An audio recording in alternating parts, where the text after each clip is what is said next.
Hey guys, Kyle's Custom Trains here today with a video and general overview of my latest rendition of the BNSF number 4729.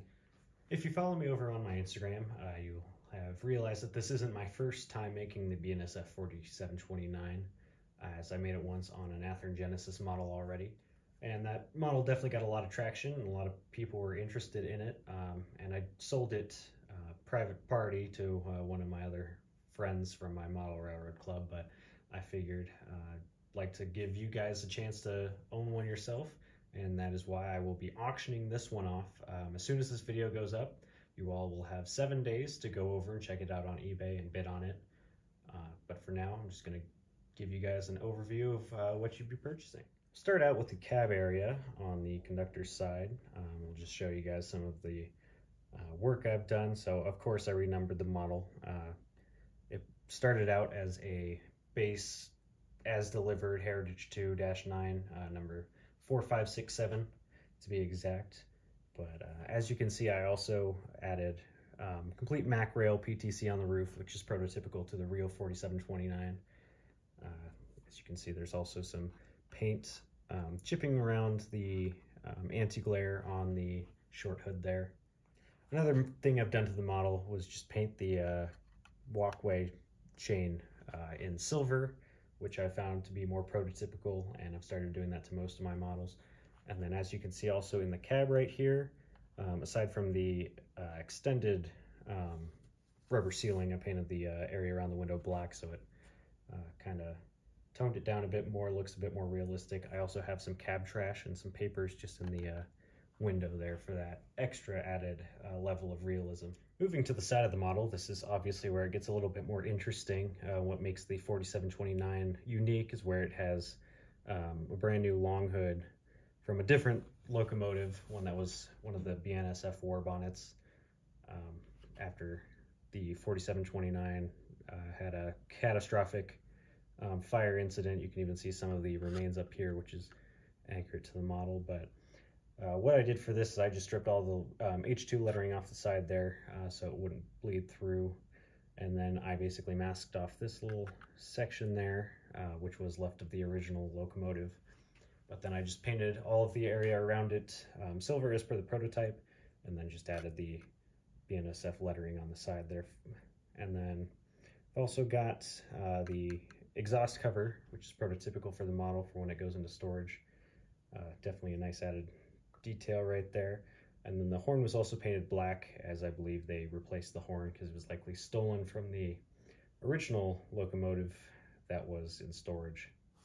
Moving on over to the other side of the locomotive, just some more details over here. What is strikingly obvious is the replaced Heritage 1 battery box doors, which is once again accurate to the prototype, as well as some paint chipping from the cigar band right there, which is just painted on, but it definitely gives a nice effect. Definitely aids to the weathering of the model. Moving down to the long hood side of the engineer's side of the locomotive, we see that the center little piece that was left from the original locomotive is brown on this side, doesn't have any of the Heritage 2 lettering or stripes like the other side does, as it was, I guess this side was more heavily hit by the fire damage, as you will see back here when I take a closer look at it. But just more of the same weathering and stuff here, not too exciting right there. But yeah, like I said, if we move the model back here, you can see just more fire damage right up in here, right around all the radiator grills, and then yet another Heritage 1 replaced panel right back here. Then just so you guys have a good look at the back, again, not much going on back here. Only change I made was really just the renumbering back here, as well as painting this grab iron white per the prototype. Again, silver chain right here to really add to the realism. And then just some light fire damage from the top as well per the prototype. So those are all of the cosmetic changes that I made to the model. Sound-wise, I didn't add anything different. This comes with a factory Lock Sound 5 decoder straight from the factory. Haven't altered any of the sounds in it, so without further ado, let's get it fired up and see how it sounds and runs.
So there you guys go. That is my ScaleTrains-9 BNSF number 4729. I hope you all have enjoyed, and I just wanted to say thank you for all of the support in the last video. It's crazy to think that it's almost been 2 years since I put out that how to weather a locomotive video. I hope to make another one soon. I've got a locomotive lined up I'd like to make a video on. Got some new techniques for you guys that I'd like to share to have a little bit of a better looking model than even the last one. I feel as though my weathering skills have grown, and I feel like I should share them with you guys. So stay tuned for that. If you'd like to keep reminded for that, make sure you subscribe, and I will see you guys in the next one.